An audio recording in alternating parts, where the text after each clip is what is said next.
Good afternoon. Today is Thursday, June 6th, June 13th, 2019. And this is the regular scheduled meeting of ITSE 2309. And it is, I'm hoping everybody can hear me. You may turn off your cameras if you wish. It's up to you. I now have my high-speed connections. I'm fine with that. I might turn off mine as I go. We'll see if that works. Okay, we are starting into Module 4. I'm going to back up to Module 3. In Module 3, we were creating tables. And in Module 3, you had a demonstration script. So the first piece really should have been your name. Yes, if I can spell my name right.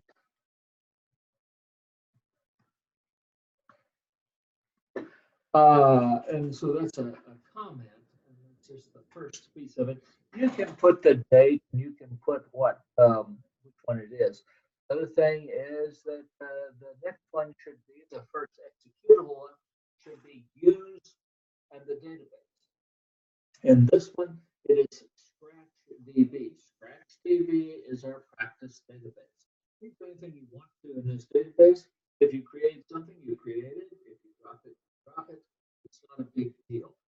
We're not going to use it later in this thing. So the first thing that I have in here, I'm going to create two tables. I'm going to create a patient's table, and I'm going to create a doctor's table, and this is a demonstration database. So this is kind of what it should look like. Now, the first one should be if the object ID patient is not null, drop it. Now, what this does is that this allows you to run the script multiple times without hitting enter. If you don't have this one, and you try to run it a second time, the patient's table will already exist. So we try to drop it. We always drop it. This one will vary in other databases, but for right now, this one will work. We drop the patient's table first because the patient, a doctor, has 0 or more patients. So the doctor is the parent table. So we drop the child table first. Hey, Professor Smith. Yes, sir. I sent you a message. We're having a hard time hearing you. Having a hard time hearing me. Yeah. Me too. Me too. Every time you lean back, I don't know if your headset speaker's on. You might be running off your desktop. Am I running off my desktop? Let's do that test. Okay, just a minute. I'm gonna. We missed the last 5 or 10 minutes of everything you've been saying. What's that? We haven't heard a word in the last 5 or 10 minutes of everything you've said. Okay, so do you hear me now, Will? No? When you lean back is whenever we can't hear you. Can't hear me now. You can hear me now. You sound a lot clearer when you're closer to your desktop. All right. Select a speaker, select a microphone. There we go. All right, how's that? Oh, that's way better. Way better. Okay, well, I got the right microphone selected. What I'm going to do is one of you guys is going to be here. I'm going to give you my cell phone number so that if there is a problem and you're not hearing me, you can text me. How's that? Perfect. Okay, good. Because I really don't like it when I'm sitting here talking to myself and nobody can talk to me. So I'll post you my text number at the end. So you're hearing me okay now? Yes. Groovy. Okay, so the first one starts with use the database. The database might change. the database is what we created. We had to have created it. It exists over here. And if we go over here under databases, we find it. There it is, ScratchDB.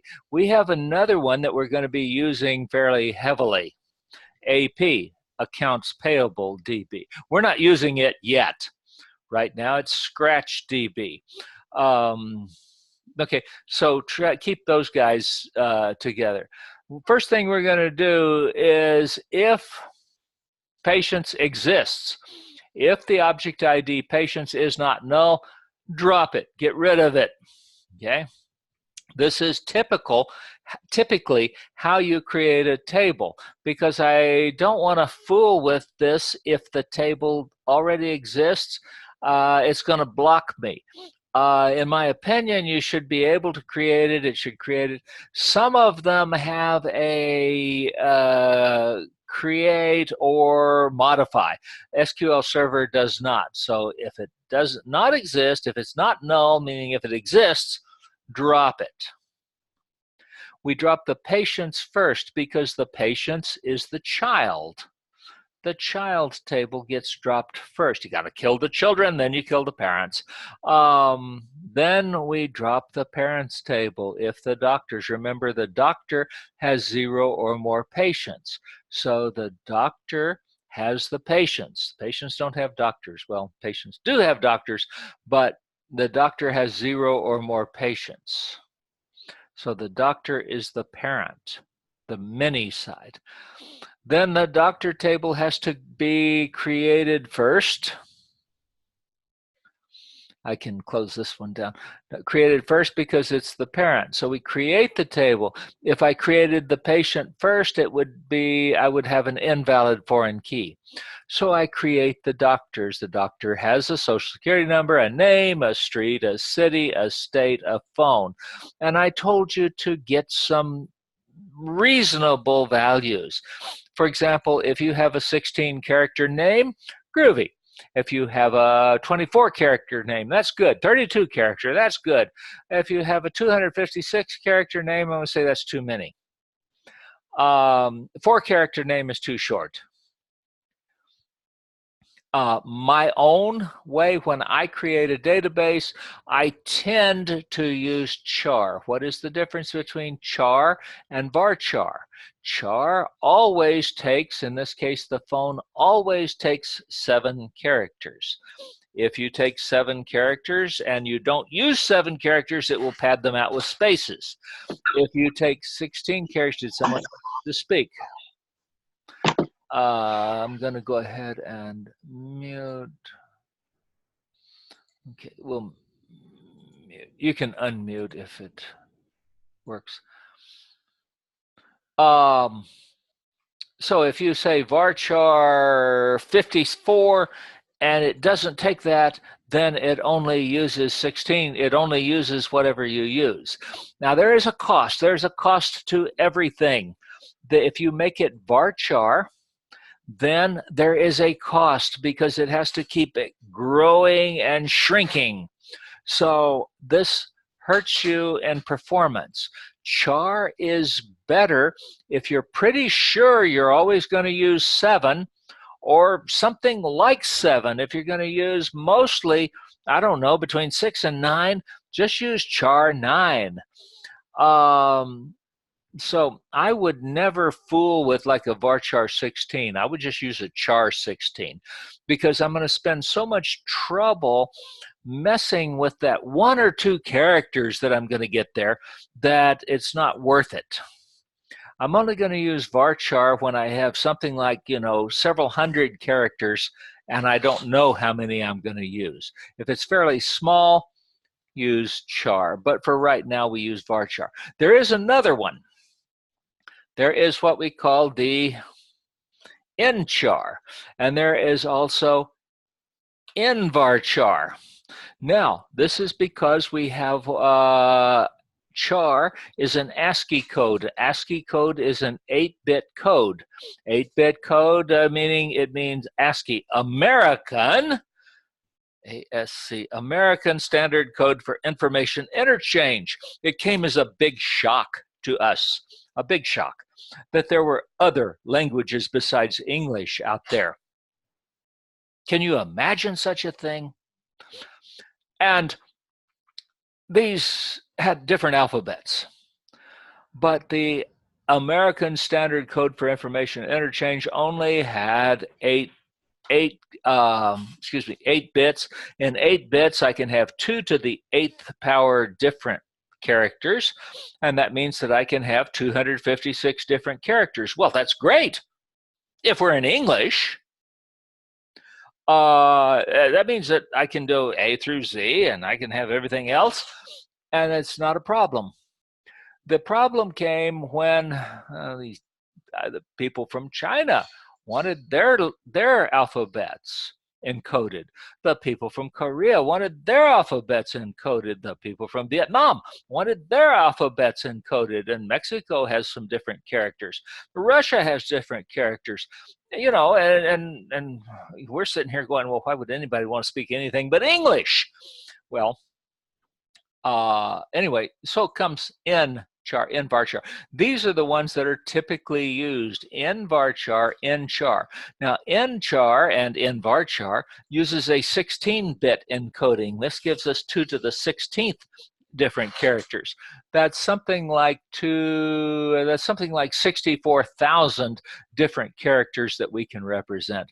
So, if you have to represent any other alphabet besides English in your database, you must use in char and in varchar, not char and varchar. I may just use char and varchar because for our purposes we will be using English.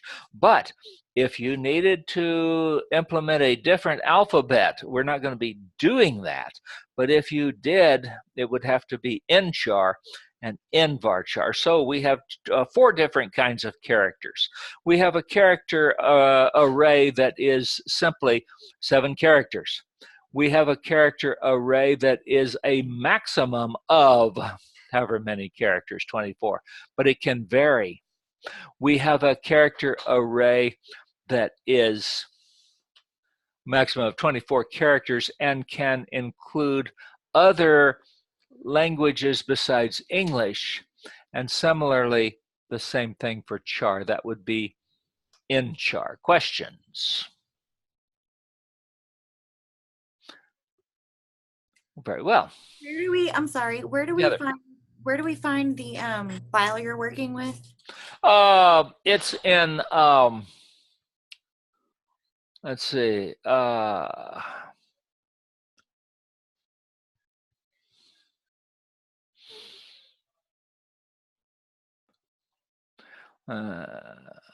I'm in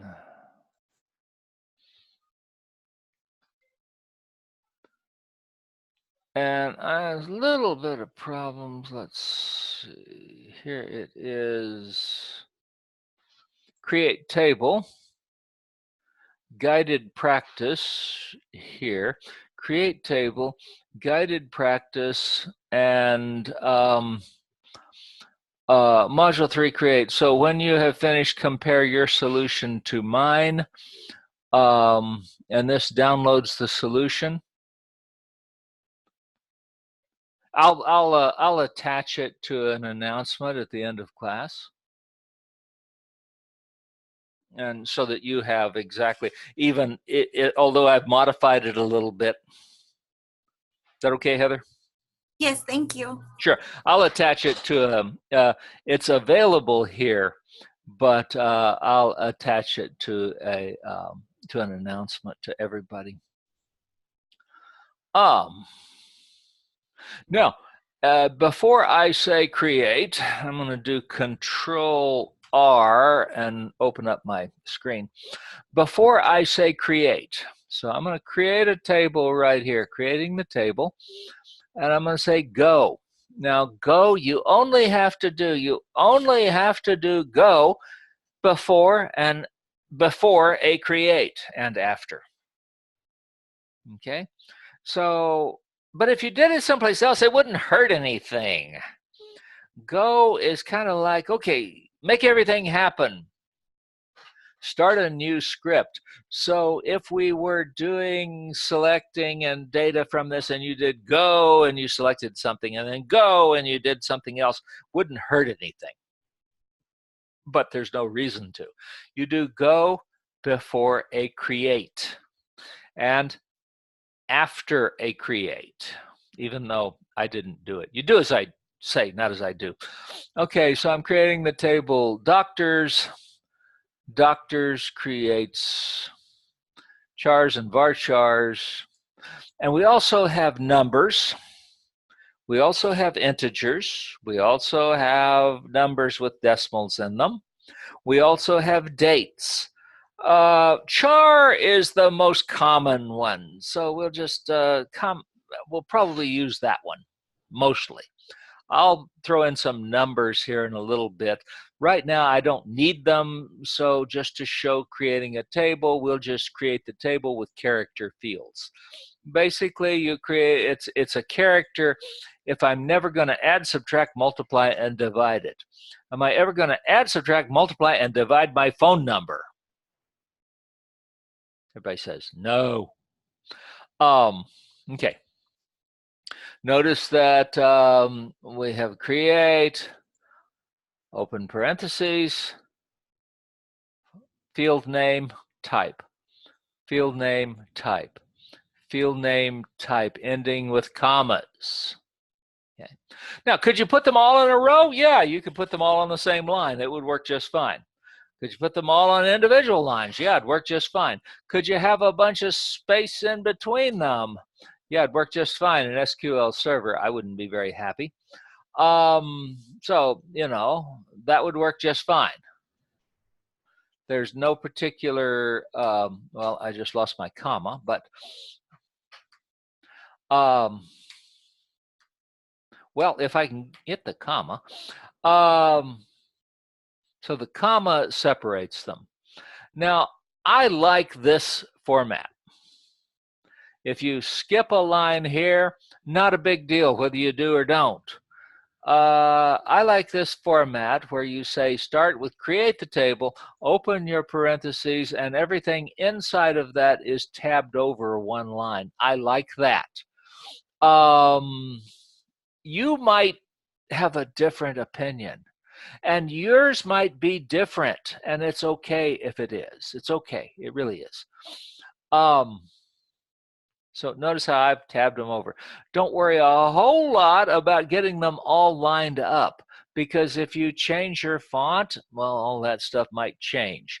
So we don't really fuss over that. I do, but we don't have to. Now at line 30. Line 30, we do not like empty lines inside of an SQL statement. See that? That's an SQL statement. We do not like completely empty lines. We do not like that. The reason we don't like that is because some platforms that we will work with don't like it. SQL Server won't have a problem with it, but we're not going to do it anyway because lots of other systems like Oracle will have problems with it, okay? Questions from here down.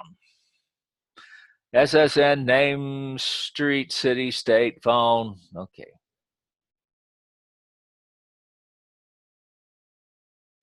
Blank line. Oh, here's a constraint. The constraint, I have to give the constraint a name. When I give the constraint a name, that's my choice. I could name it teetotally humswoggled if I wanted to. I could name it the 6 sheep 6 sheep sick if I wanted to. I could name it X if I wanted to.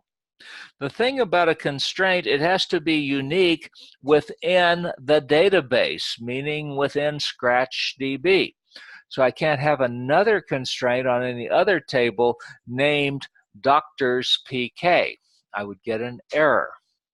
If I violate this constraint, I am guaranteed that I will get to see that name in my error message, because I don't know what the error message is going to say.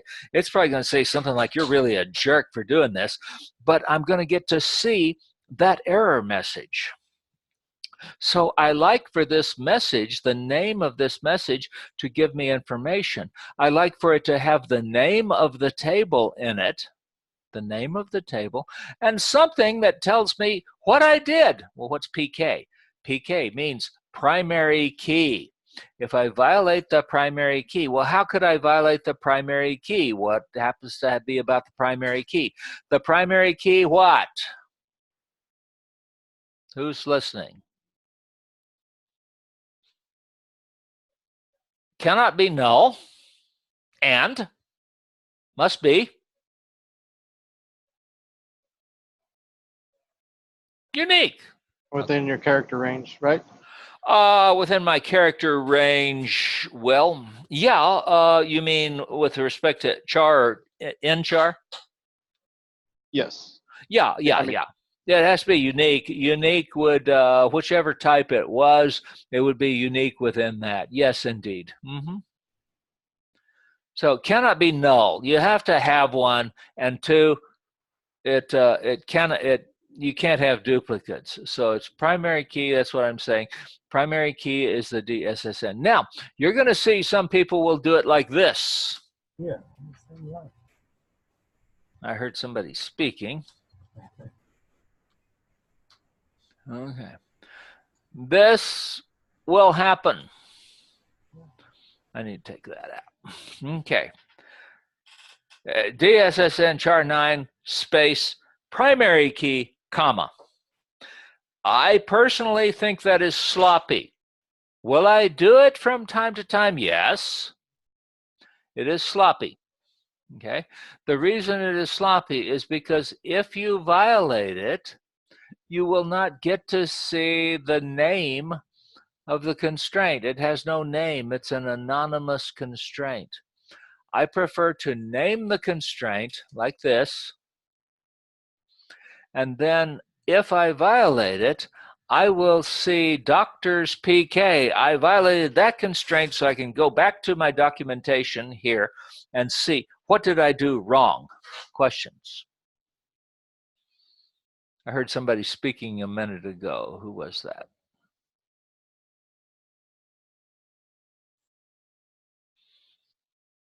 Mondakan, was that you? Yes. It wasn't me, but I hate to say it. I don't understand why, if you have primary key up there above, before the comma, where I guess you would you call that declaring a column for your table? But why will that not show you doctors under PK? Let's see, who's speaking? Heather? Tracy. Tracy. Okay, I haven't gotten down there yet. If you put the constraint here,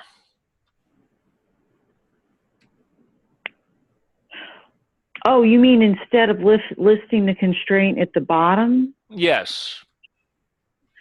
Oh, okay. I'm sorry. Okay, now I got it. If you put the constraint here And you totally take out that line. Yeah, take it out of this line. So I took that line out. Notice it's throwing an error now because I've got two of them, if I can get to it. Okay.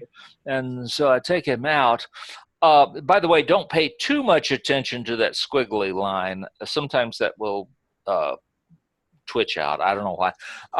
If I declare it here, this is called an inline constraint. Put it inline right there. It doesn't have a name. So I'm going to get something like, you violated constraint 0179325562553AXZ. I don't know what that means. If I write the constraint like this, then I will see you violated doctor's PK. I got you now. I'm sorry. I thought you were saying you could. I didn't realize when you said if I put primary key up there that you would delete that line below. But now I get it. It's an either or. Thank you. Yeah, it's either or and only one of them. Yes, indeed. So this is the preferred method to do it, because when you screw it up, as you probably will somewhere, then you will at least get to see the error message with the name in it. So I tend to make these names long. I never type them except one time, and then they just give me information. So I could type a whole I don't know. There's no theoretical limit to them. I guess there is somewhere. It's probably 256 characters, I guess, but you know, I'm gonna get wild with these. Here's another constraint. Constraint. Null dname. Check. Dname is not null. I have to check is not null because I cannot say dname does not equal null, because null is not something, null makes no sense to talk about equal, greater than, less than. Null is nothing. Do we have the same, is my car the same age as your car if I don't have a car and you don't have a car? Are our cars the same age? No, they are not, because neither of us have a car. So we can't say they're the same age. So anytime we're talking about null, the only thing we can say is or is not. More about that later. Right now, it's just is not null. Okay? To say not equal, if I said not equal, it would be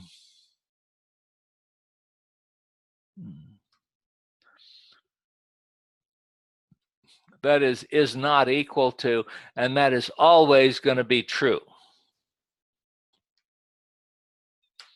Is not null. No comma after the last one. Oh, this one drives me nuts. I always goof that one up. I'm always going down through there typing all these constraints and fields and all that, and then I get to the end when I put a comma, and then I put my parentheses and my semicolon, and oh my goodness, I always put a comma there. You probably will too. That's probably going to be the problem. Get a comma there. Okay, that's about all I can say. Don't put a comma there. See, no comma here. That means no comma here. Okay. And this is a typical format. This is a good format. You do like that, that's good. Okay, go. So I've ended one table. I'm creating another table. I say go. Create table patients. Now I'm creating the child table. I create the patient SSN. I create the patient name. I create the patient street. You just choose what you think it should be. It'll be right. Trust me on that. The city, the state. Oh, look. Here's one. Do you see this one? This is the patients table. And we have patient, this patient name, patient strain, and then this one. I always put this one last. There's no particular order to them. But here's one. Oh, this one does not match. What's special about this one? This one takes me to another table. This is the foreign key. The foreign key takes me to another table. So the patients has 0 or more doctors. The DSSN is what tells me who the doctor is for this particular record. And I put down here, foreign key, you don't have to. Okay. Now, the thing of it is, they do not have to match. They do not have to match in name, but in my opinion, they should. They should. You see how the name, DSSN, matches this name. This, I think, is a good idea. A good idea. The type char9 must match char9. You just type it in there. DSSN char9. Now, I could type this in there as XXXXX, but that would be kind of confusing. So I like to keep it as unconfusing as possible. What is this? This is the patient's table. You have the PSSN, P this, P that, P. Now here's something different. What is that? That takes you to the D table. Oh, where's the D? Up here. There's the primary key of the D table. So it always, well, what? Always, yes, always. No, well, most of the time anyway, references the primary key of the table to which it refers. For right now, always. Look at this. I have a constraint.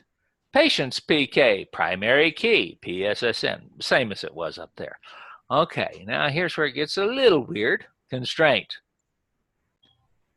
Patients, doctors underscore FK. What does FK mean?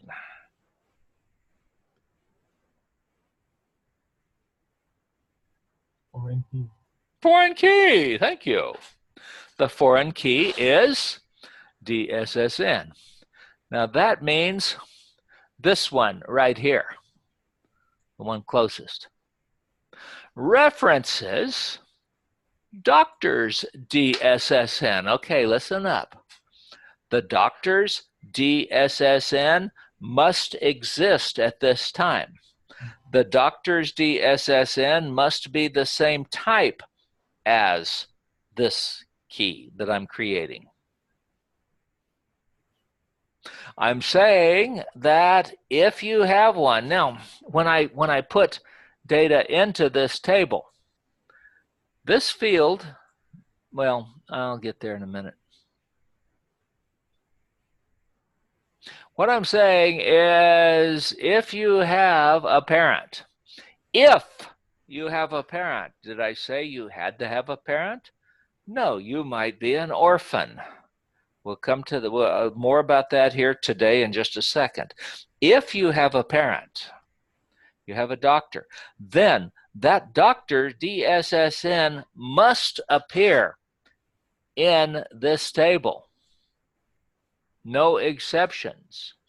Do you have to have a parent? No, you don't have to. You could be an orphan. Could you have duplicate foreign keys? Absolutely you could, because that's the whole idea. A doctor can have 0 or more patients. Could you have 0 patients that match that doctor? Well, absolutely. Could you have 1 million? Yes, you could have 1 million. And it would be very quick to search through there and find them. Are there any questions on that? This is a fundamental idea of database right now. So question. Go. Line 45. So then you just put in a green for the sake of saying foreign key. We don't put that, right? That is a comment. I'm just telling you that it is a foreign key. That is just a flag to draw your attention to the fact that it's a foreign key. If you didn't have that, it would work just fine. You may or may not put that. That's a comment. They're considered a good idea.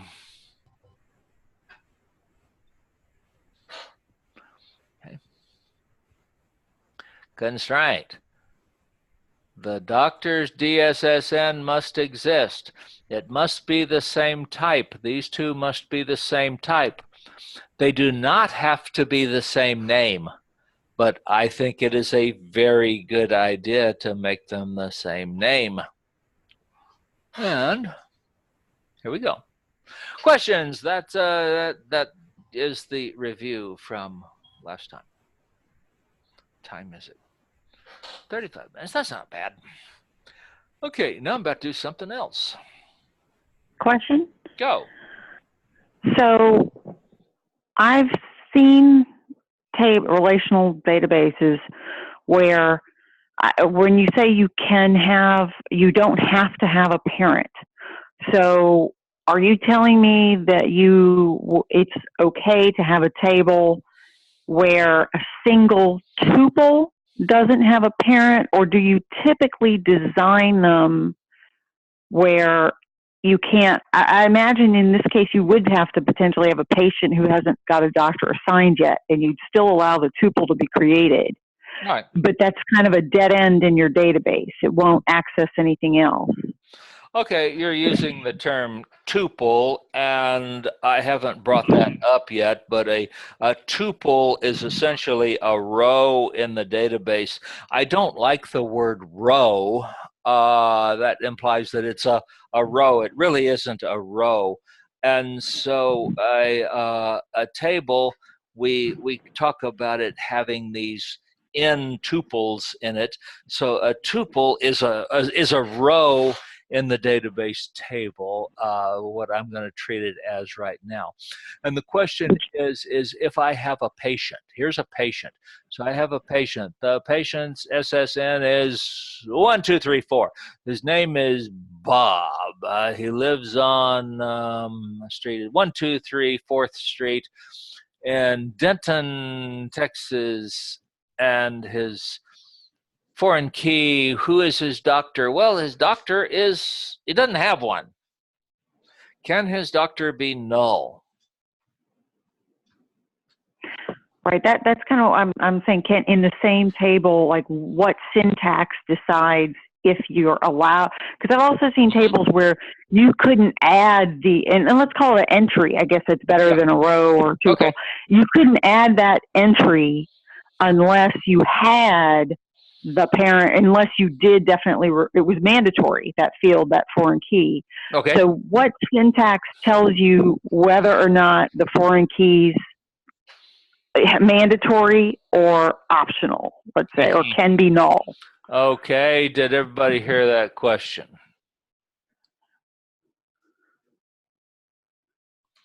Constraint.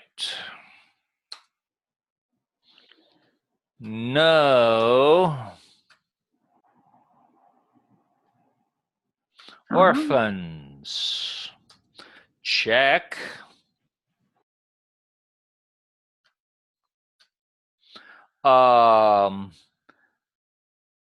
D.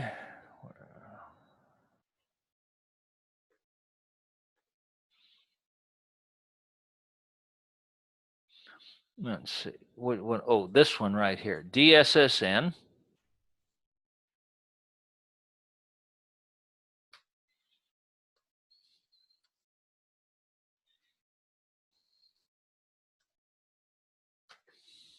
No, that's a.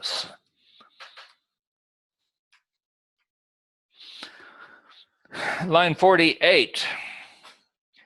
Disallows orphans. The constraint is named no orphans. I could named it anything. I probably should I always put the patient, I always put the table in there. I always get the table name in it. It can be as long as I want. So the patient's no orphans. Check that the DSSN is not null. Now you must have a doctor. But the foreign key constraint, this constraint right here, does not require that you have a doctor.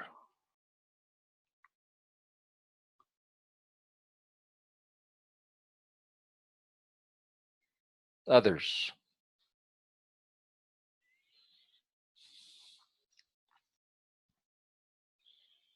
Okay.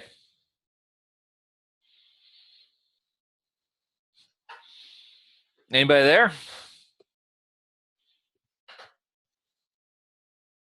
Yes, thank you. Okay. So the constraint that's requiring that this field cannot be null, there is nothing in a database that requires that field not to be null in the database. Now, what is required in the database? If you have a parent, then that parent must be valid. That parent must exist in the doctor's table. You cannot have an invalid parent. So whether you have an orphan or not is up to the database designer. Let's see, I need to get my parentheses right. Okay. So if you want to allow orphans, that's fine. Allow them. You might require that they exist in some table, so you might have a parent, but you might not know what the parent is. Okay, sometimes what you do here, and I usually wait a little while before I bring in this idea, but sometimes you will put a doctor, just a default tuple, I guess, if you want to call it that, or a row, into the doctor's table, and it is just basically the parent of orphans. In fact, they even have a name. The name is called POO. P-O-O, parent of orphans. And the parent of orphans is what you give them when you don't know who the doctor is. And that saves you from having a null value. We have a saying in database, nothing gives us lots of trouble. Know what I mean? So those nothings. We don't like nulls. We don't like nulls. For right now, I'm going to go ahead and let this one be null. So I commented him out. Other questions? I'm ready to move on.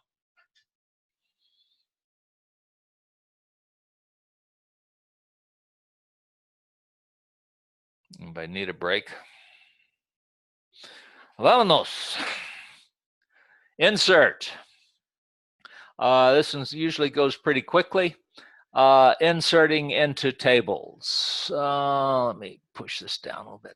Inserting into tables. Insert into doctors. I must first insert into doctors. That's the parent table. The parent has to exist first. Then I can have the children. Insert into doctors. Then I have a parentheses list of the fields. I usually will put all of the fields. You do not have to, as I will show you in a minute. They do not have to be in any particular order. I usually will put them in the order in which I declared them up here, but there's nothing that says that they have to be in this order. Any order you like. I have the list of the fields. I do not have to have all of the fields there. I can have a partial list. I must have all of the fields that are primary key required because they're primary key. And let's see, I believe that dname is required. So I must have at least these two because SSN and name are required. The rest of them can be null. If I don't include them, then they just get to be null. I do not like nulls. So I will usually put something in there besides null. Nulls stink. Insert into doctors, and then I have the list of fields into which to insert. Then I have the term values. Now, every value that is a character field has a single quote. The double quote is never used in SQL. The single quote is SQL. If you see me use a double quote, please say, oh, yo, Dr. Smith, you're writing in Java or C or something like that, but that's not SQL. If it's got a double quote. So it's a single quote in SQL. Just use it. Social Security number, first one. Name, second one. Street, third one. City, fourth one. State, fifth one. Phone. And they go like that. Okay. So when we execute, hit Control R to get that done. Now, if I were to look at these, I would have that. And I can look at them. If I go a new query, I can say select. I don't do this very much. Select everything. That's the star is everything. I don't care much for that one. From, let's see, what was that? Doctors.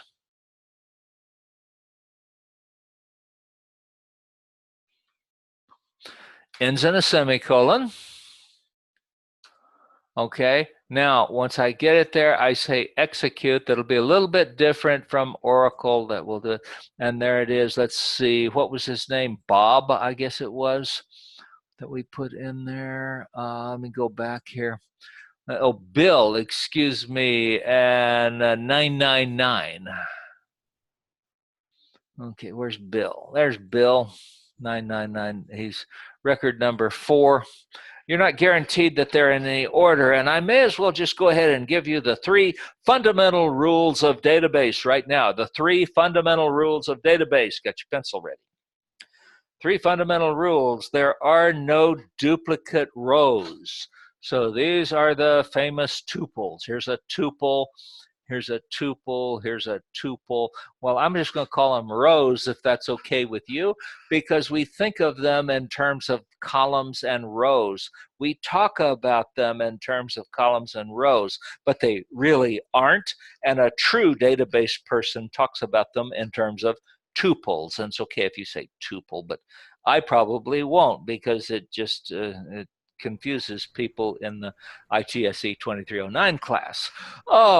There is, go ahead. Can we call tuple, can you call it record? You can call it a record. You can call it a row. Excuse me a minute. Record, a row, a tuple. Tuple is more of the formal computer science name. So if somebody says tuple, I think I'm talking to a computer scientist. There's nothing wrong with it either way. No tuple is the same in all fields. With that said, there is one field. Is there one field that is different? And yes, there is. And that field or fields, it might be more than one, that field or fields is or are the primary key. The smallest group of fields, and I really, really, really want it to be one, that denotes one record and only one record. Good enough on that. And that's the Social Security number. That's the identifier. That's what no two records may be the same here. Pues claro. Okay, given that, data are accessed only, well, okay, data have only one value. A field has only one value, has exactly one value and only one value. And oh, do we ever violate this one? Is that, oh, this one's a miss. You know, you don't have to have a primary key. Well, what if you just don't make a primary key? Shame on you, but you don't have to. You don't have a valid table, in my opinion, but if you don't, you don't. Okay, here's what I mean by a one value. How many people in our table live, see if I can get it, on 4th Street in Frisco? I guess there's a 4th Street in Frisco. How many people live there? Okay, 2. 2. Thank you. Somebody finally awake there. Okay, and their names are Bob and Bill. Okay, cool. Now, I just told you a second ago that a field has exactly one value. So that field, let's see, this particular one, 1, 2, 3, 4, oh, they both have the same address. They might not have. By the way, I can change that if I want to. How many people live at a street less than 6th Street, for example? Well, it would be Bob. Let's see, Bob and Bill, and 5th Street is also less than 6th Street. Oh, well, I'm goofing that up. Let's see, I need to hit Control. Okay, never mind, it's not working. But that would be 4th and 5th Street and 1st and 2nd and all that. Now, here's the point.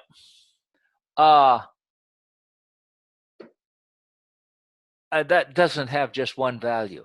For example, suppose I had the name in there. Suppose I had Tom Smith and Vic Jones and Bob Thompson and Bill Smith and find all of the records whose last name was Smith, that is violating that rule, because I am splitting that field up into something else. And that is a fundamental rule of database that says thou shalt not have a first name and a last name in the same field if you're going to split them out.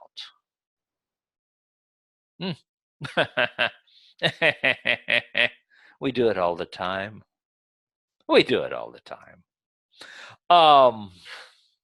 But that's a rule. And the other rule is that data are accessed by content only. In other words, give me the top, the names of the top 3 rows. Well, that would be Tom, Vic, and Bob.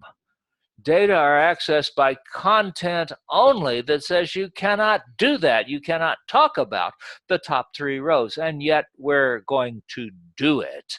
So we're going to violate these rules, but I'm going to point it out to you. When we do violate them, I'm going to at least feel guilty about it, okay? The fact of the matter is that probably the one that says we have to have a primary key. We can't violate the primary key if we set up the primary key right. We can't violate that.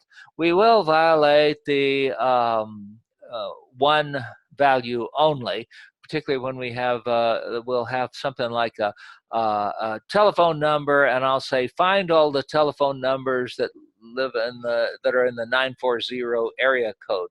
That violates that second rule. And then we'll talk about give me the top 10, and that violates the third rule. But anyway, those are the 3 rules of database, and like I say, they get violated from time to time. Where was I? Back here. Okay, insert into doctors. Questions on inserting. Inserting into, go ahead, please. So on that third rule, data are accessed by content only. I understand that you don't, that even though we do it all the time, what that is meant to imply is don't say things like the top 10 or the least 5, whatever. Yeah. But I'm not sure what does it mean to access it by content only? Do you mean just the primary key only? What, I'm not understanding that part. No, not necessarily primary key. Find all of the records where the city is Frisco. That's the content. The content is Frisco. Okay. Find all of the records who live in the state of Nevada. I can find that. That's content only. Find all of the records whose balance due is greater than 1,000. That's content. Find, order the records by state. In other words, alphabetically sort by state and give me the top 10. That is not content. That's Thank position. you for clarifying. Mm-hmm. I got you now. Yeah, we're going to do that, though. I mean, the book does that. But I'm going to point it out when they do that, okay? Let's see, another form of this, and you may use this if you like. This is insert into doctors, SSN, name, street, city, state, phone, and then we have values. Notice that we have the whole line in parentheses ending with a comma. The second line in parentheses ending with a comma. The third line in parentheses ending with a semicolon indicating the end of the statement. I'm not as fond of this one. And if you take the advanced class, you will see why. But right now, we're not going to worry about it. If you want to do it that way, do it that way. You can insert multiple rows with one single. In my opinion, copy and paste is my friend. I just copy this part right here, paste, paste, paste, and then put in the rest of it. It's no harder than typing that thing. Questions? As many rows as you want. If you want 500 rows, fine. Put 500 rows. Cool? Question? Go. So you say the best way is to copy, insert into, and then put one value, and now tab, and do the same thing again? It is my opinion that this first one, like this first one is better, but I'm not going to go into why that is. So I would copy this multiple times and then just change these values instead of typing them in like this. But I'm not ready to go into why. There is a reason. If you want to do it the second way, just go ahead and do it that way. It won't hurt anything. Until later. Insert statement supports fewer than all fields. What fields are required for doctors? Well, I have to have a DSSN. I have to have a D name. Therefore, I'll give it SSN. By the way, the SSN doesn't have to be numbers. It's just a character field and a name. That's all I need. Notice that when we got over here to this guy, Alan, null, null, null, null. The rest of them just get null. I do not like nulls, but when I have them, I would rather give him some kind of a value, you know. I'd rather give him a tilde. He lives in the city of tilde. If I have to give him that, fine. Give him something, but don't make it null, is my opinion. What's this? But they don't have to be in order. Okay, so this one isn't in order. So this one is the street, the name, the SSN, the city, the state, the phone, any order you like. That's the nice thing about this. Now, you do not have to. You will see people who will write insert statements and they will not have a, well, I better go up here and do this one. You will see people who will write insert statements and they will not have a field list. Oops, I do not like this. Now what happens is if they do not have a field list, it defaults to this order that they were created in. Okay, so if I were to run this, I think this will run if I execute.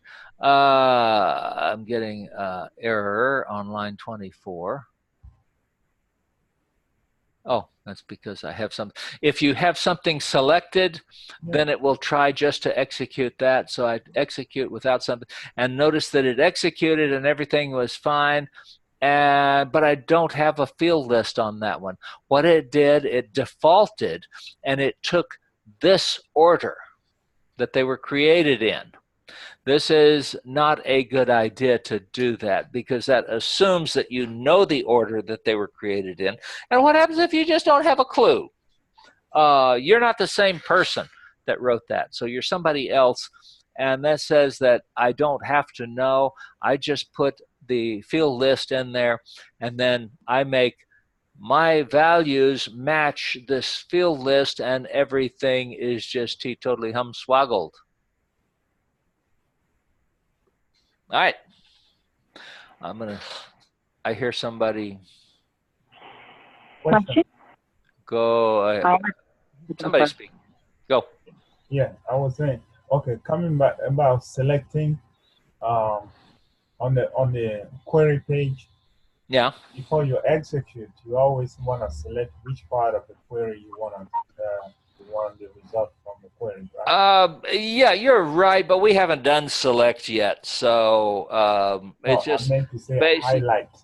Yeah. Well, you don't just in general don't highlight anything. If you want to see what you did, just say select asterisk. That's everything from doctors. Select everything from patients.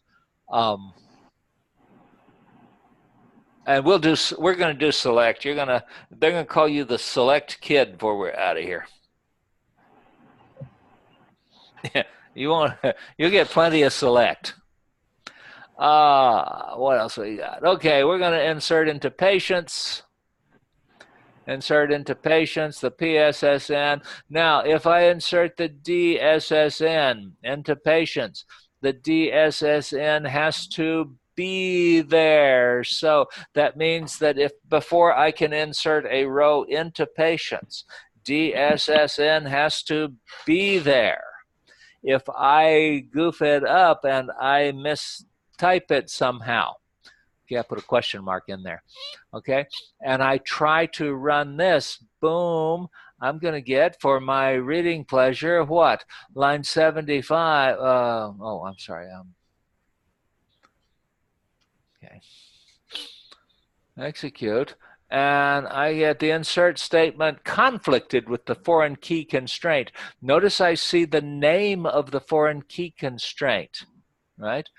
And the database and everything, you know, the main thing I see is that foreign key constraint name, because most of the time these error messages can be quite cryptic and long, but this is the information I really need. I screwed up the foreign key. Okay. Similarly, if I mess up if I have a duplicate, let's see, 6.5. Okay, this would be a duplicate primary key. So I have two primary keys that are duplicates.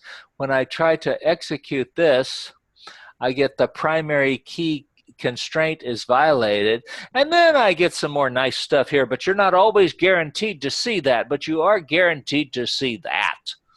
And so I know kind of what I did. I know where to go to start looking for my problem. Okay, questions?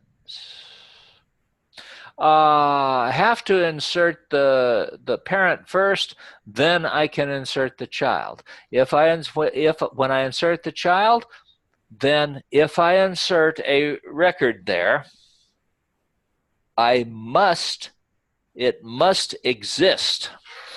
It is possible.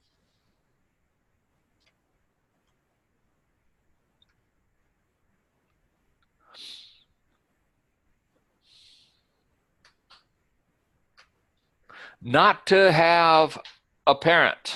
I'm going to insert null there. Since I have put the DSSN in the field list, I have to have a value. A null is a valid value for DSSN because I did not say that it can't be null. So this should accept it, no problems. And if I go, so doctors, select everything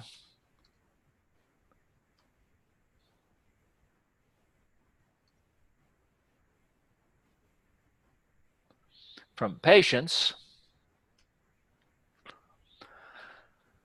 I can highlight the full statement. If I highlight the full statement, it will run just fine. Your problem will be when you do something like that. IE won't run. But if you get the whole statement, it will run just half of it. So there's the full patients. Notice that the DSSN is null. With me? Doesn't have a problem with that. On the other hand, if I were to, I think I put this guy in, this is the one that checks to make sure that you cannot have a null parent. If I put that constraint back in, and now I run him again, notice each time I'm dropping the tables and recreating them, I'm going to get an error message here because you can't have an orphan anymore.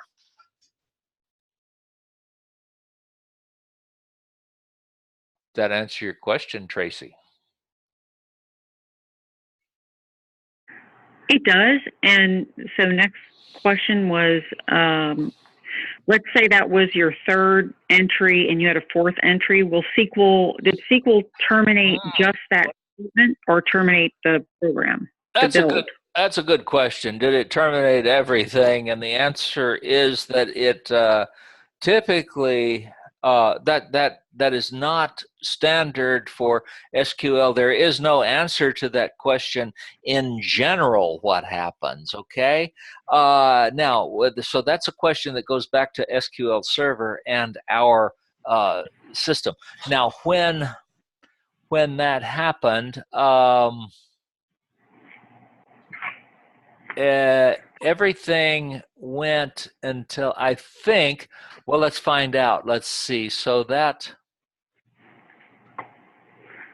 the only thing that died was this one right here.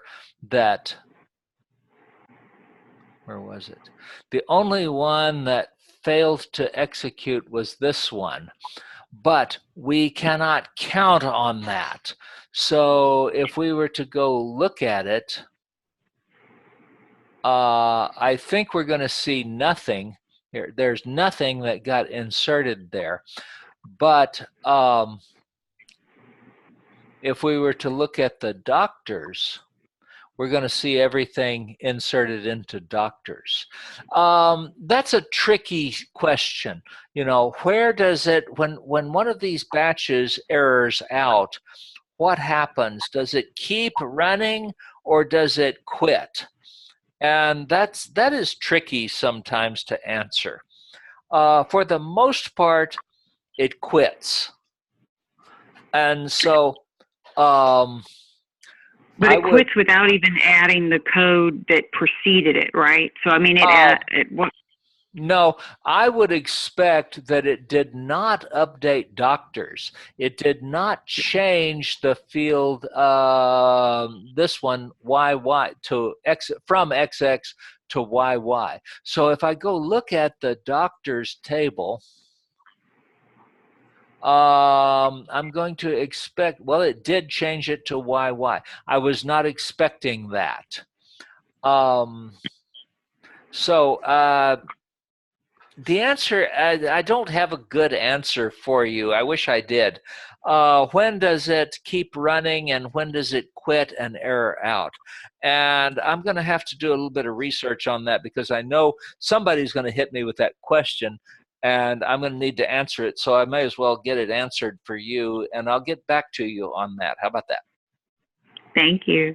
Thank you. Updating doctors. This is update. Now you got to be really, really careful about updating doctors because what would happen if you did this? What it's going to try to do, it's going to try to update all of the, I'm going to say set D name to Al, where D name is Bob. So Bob changed his name to Al. And so let's see, what are we going to do here? Let's go take a look at doctors. Let's see, Bob down here, row 3. Now, he's not guaranteed to stay row 3, but he's the one that ends in a 10 as DSSN. And we're going to expect his name to change to Al. Let's see if that happens. Bingo. 0 rows affected. Don't know why. BOB. Why? Oh, DSSN. Where the name is Bob, his SSN wasn't Bob. Execute, there we have 1 row affected, and execute, and we see Bob's name has been changed to Al. Now, what happens if we goof up here, and we say update doctors set D name equals Al, and I highlight these guys, and I say execute. 6 rows affected. They're all named Al.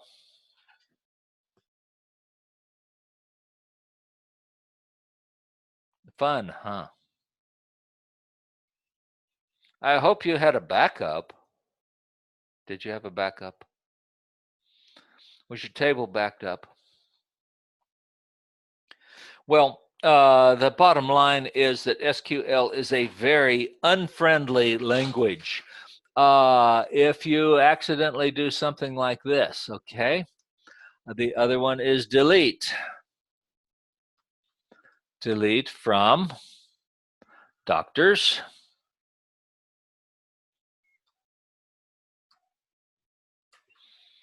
I usually begin with a lowercase, but you don't have to. Where?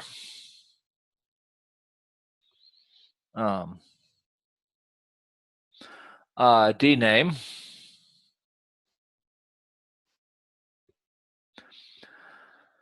Let's see, what did I say? I said D underscore name, and let's go back to Bob. So we'll kill poor Bob. Okay, delete from doctors where D name is equal to Bob. Now, first thing I'll do is I'm going to go back here and we'll run this. So I'll highlight everything except those last ones. Execute, and a bunch of them ran. Well, let's see. Oh, insert. Well, I can't insert because I set that to not work.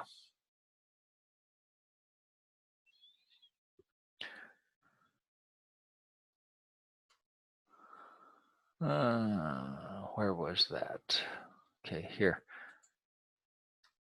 Next time I do it, it'll be fine. Okay, so if I delete from doctors where the D name is Bob, let's take a look at it.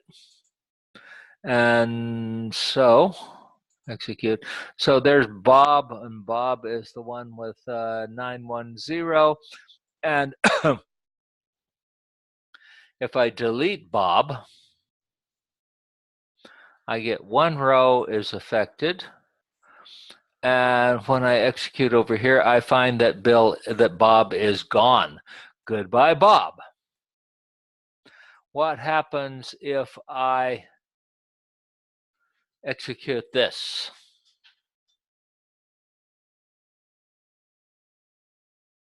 Huh?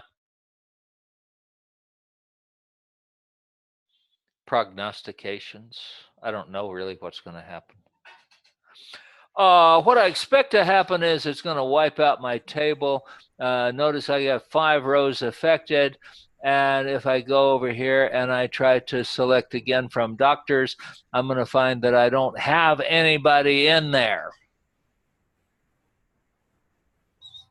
So you cannot undo? No, there's no undo. Wow. I think I have a little line in my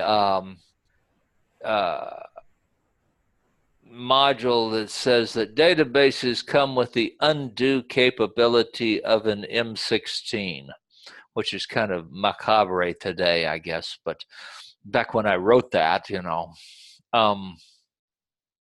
meaning that you don't undo in a database. And the thing about database, they can't have an undo because databases are typically huge and you don't have the memory to keep a copy. If I'm going to undo something, I have to keep a copy of the before and after. So in a small Word document or a spreadsheet, no problem. In a database, they don't have undo. Only thing you have is a backup. You have a backup file. When you get there, if you do make a big mistake like that, there are some options that will let you do what they call a rollback.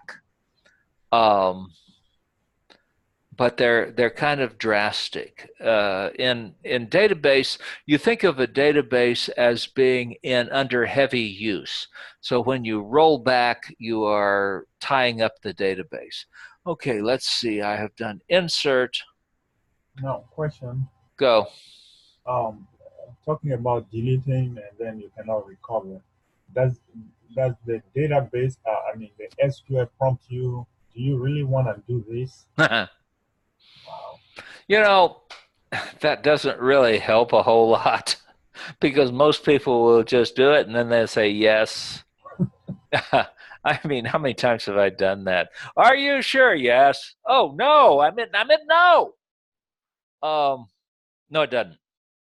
So the name of the game in database is a very unforgiving environment. Now, our environment isn't going to be that bad because we can always just go ahead and run our script and get our database back again, just like we had it when it was before it got like it is now. So it's not a big deal. But, and so here's the time that you can practice, and here's the time that you can make mistakes and it doesn't kill you. Basically delete, insert, update, delete. I think that's it. So those are the three that change data in the database. And that was my objective for today. Questions? And that's what we're going to do on the assignment. Can I ask you to back up to where you changed everybody to Al? Because I wrote down the code that changed everyone to Al, but I was writing and missed what it looked like when it only changed the one person Bob. So what's the difference in the syntax that made it go from one person to all? This one says the update. Basically, update has 3 lines to it. Update the table name. Set a field to equals the new value where the field equals the old value. Now, the fields don't have to be the same, so I can say set the zip code to something where the city equals Sherman.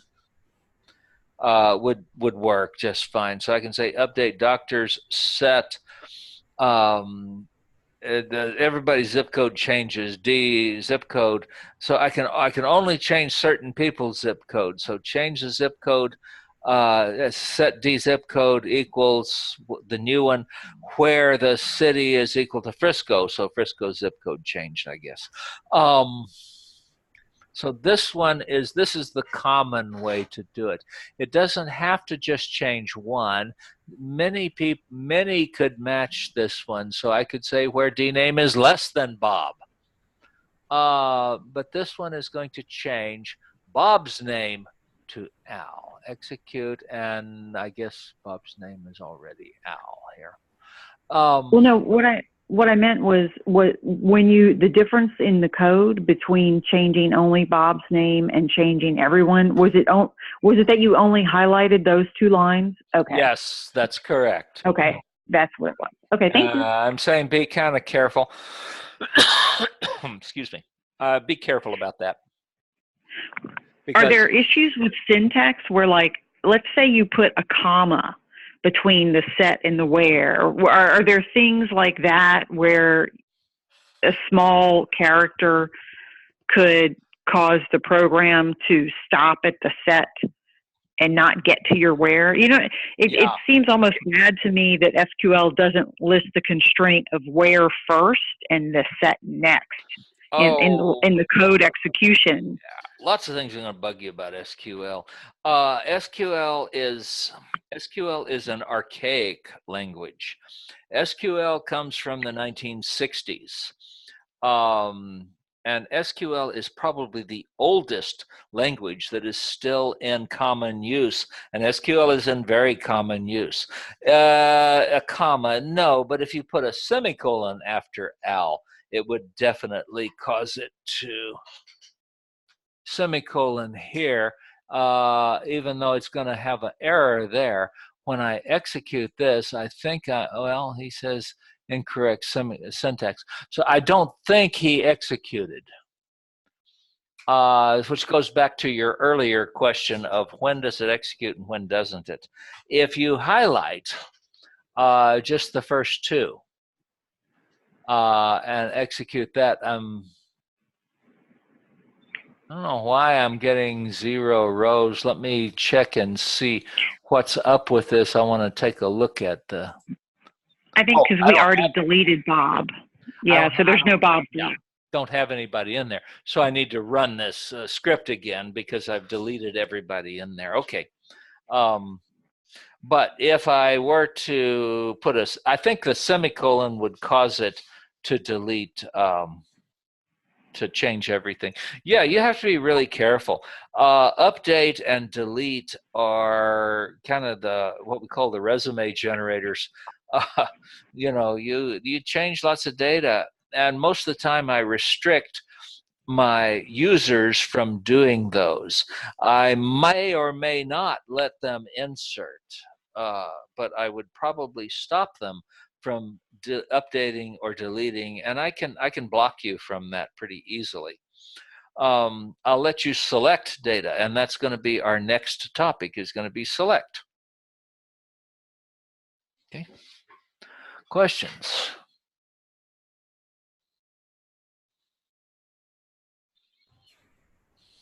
Question.